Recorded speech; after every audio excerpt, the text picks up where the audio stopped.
Hello, welcome to. We're going. Hello, welcome to another quick update on what is it again? The 1957 Chevy Bel Air the Ed Roth version, 1/25th scale. Was that? Yeah, 1/25th scale by Revel. A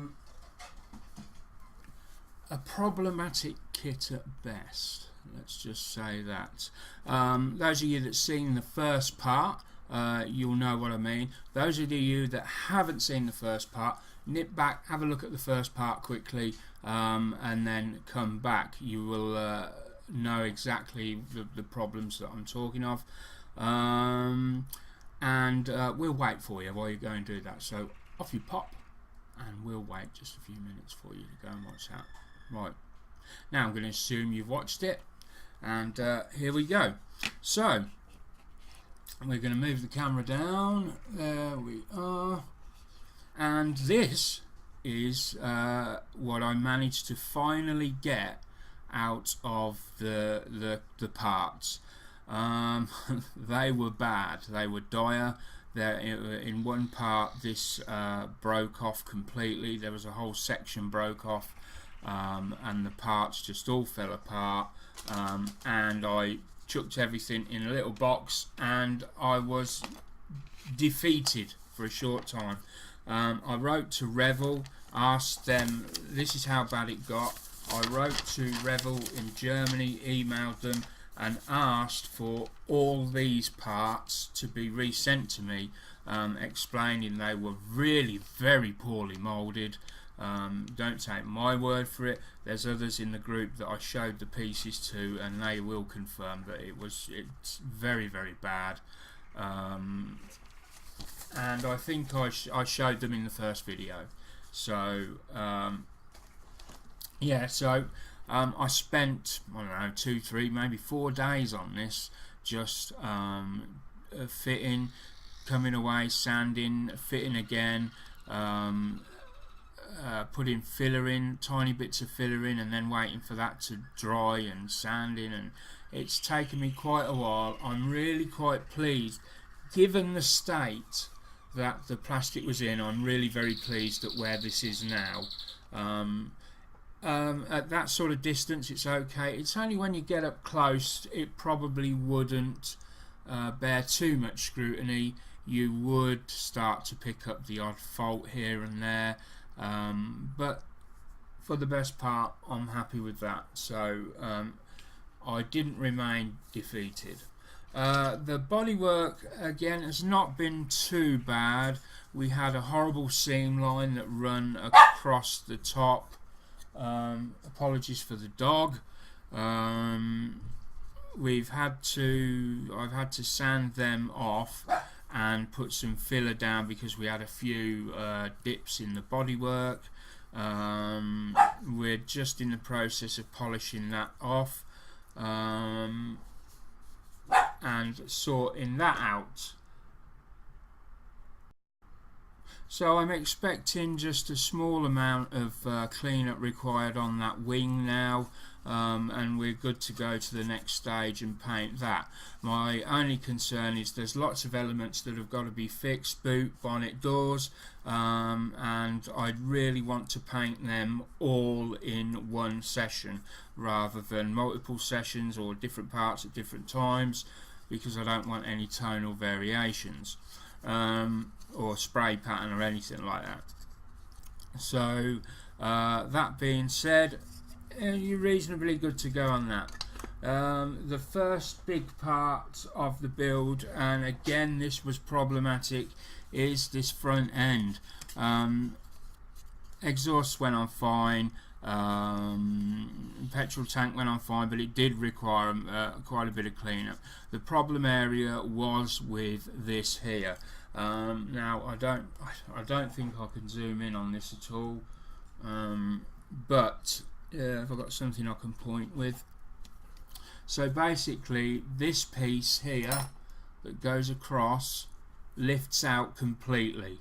So this here is one piece. These forks come down, and then you've got this bit and this bit here, these two pieces here, which and then you've got a gap there that this drops down into. Now then, this was all extremely flashy.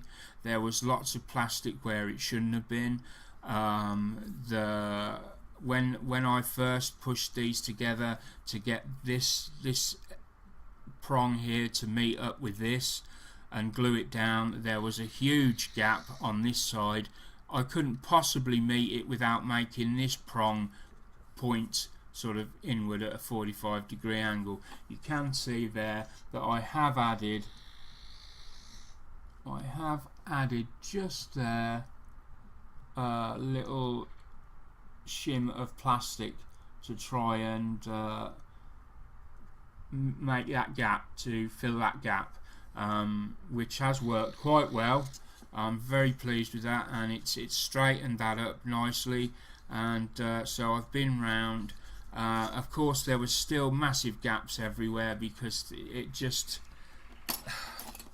yeah, you know, you really had to see it to understand what it was like.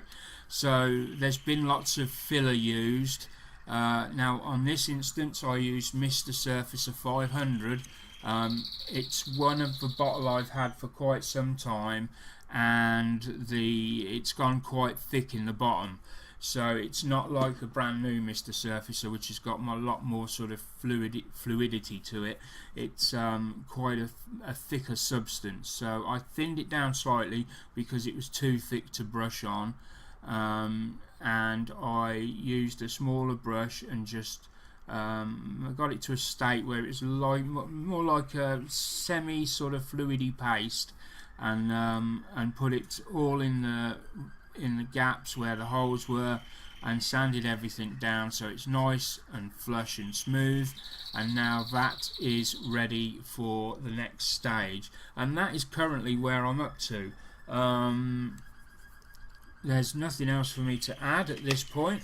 I hope you've... Oh, the other thing I just wanted to mention, I had to add these bits here onto this section here. These sit on here, and these are much bigger and not quite central, so it looks a bit weird and a bit odd. So I have sanded them round, and contrary to what some people might say, I don't use I don't bend my sanders for this. I've got a flexi sander that I use for all sort of objects like this, unless of course it is a flat or just a slight curve. I can do that, you know, shape it as you would with anything else. But I managed to get them down. They're nice and smooth now, and they obviously will go. I can't remember off the top of my head, but I think they go here.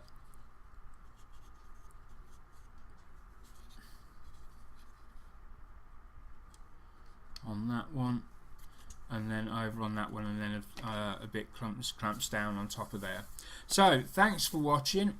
That's the update on the Roth 1957 Chevrolet. Hope you've enjoyed it. There'll be another one soon when we've done a bit more. Don't forget to come and look at the channel on Facebook. Sprue Surgery Waiting Room is the Facebook page. We've also got our YouTube channel, which you're probably on to watch this, but if you're not sure, just type in Sprue Surgeon, all one word, in the YouTube search box, and my channel will come up, or our channel I should say. And I look forward to meeting you all soon. Until then, safe modelling and goodbye.